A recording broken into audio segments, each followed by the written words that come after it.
Hey, good morning, everyone. Hope you're having a fantastic day.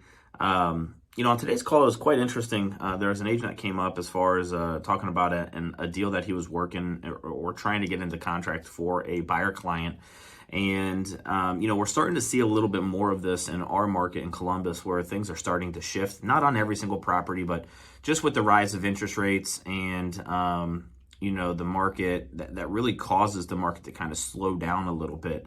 And sellers may seem to be panicking and they may be missing the boat a little bit. But in this situation, an offer was submitted under what the home was listed for, which is, we would say is crazy, right? But that's kind of what we're seeing on some of these properties. And the sellers and the listing agent actually countered back above list price with their first counter. And then there was a back and forth with negotiations, but throughout the back and forth, every time a seller countered back, a new term was added to that counter offer. And I think this is a great learning moment for real estate agents that are taking on listings. One, need to understand what's going on in the market, right? In this case, home's been sitting, it went through the weekend, no offers. So, home's day 5, day 6, day 7 on the market. And when you get that offer, obviously we work it to the best of our abilities and into our client's favor. But I think where the communication and the breakdown happened to where this deal wasn't able to get done was when the listing agent probably didn't take over control of the conversation with their own client, with the seller. And when you send over that first counter offer, as the listing agent, hey, I know you want to submit a counter offer that is above what we originally are asking to sell it for. I think where the agent failed was, are there any other major terms that you would like to counter? And I think if that process was a little bit smoother, that deal probably could have been done between the buyer and the seller. But instead, what happened was it was messy.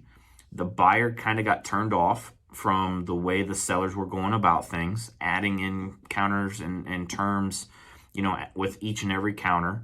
So, it just started making them question, what is the seller hiding? What's going on with the property? Why are they acting like that? And as an agent, our job is to control some of those things. So I think maybe the listing agent dropped the ball in that case. And the other situation, I think, where maybe the agent dropped the ball, and this is where you guys being dialed in with what's going on in the market, and this is why I strongly encourage agents right now to get on Clubhouse. Join in on conversations. Ask agents around you, what are they seeing in the market that's working for their clients, whether it's on listings or whether it's on buy side, because you need to know these things. And I think maybe the listing agent failed to set some of those expectations of what to expect when a home goes on the market. See, what happened was the listing or the sellers, all of their friends, neighbors, whoever that they were talking to about selling their properties, all were like, hey, we got multiple offers, we got well over list price, yada, yada, yada, yada. And in a changing market where things start to slow and change a little bit, that's not always 100% guaranteed. A month and a half ago, 2 months ago, 5 months ago, sure, probably. But as the listing agent, you need to make sure you cover those conversations. What happens if we do not get offers this first weekend? What happens if we get an offer below list price? What happens if we come across this? Are there things that you are wanting in an offer that we should be addressing up front?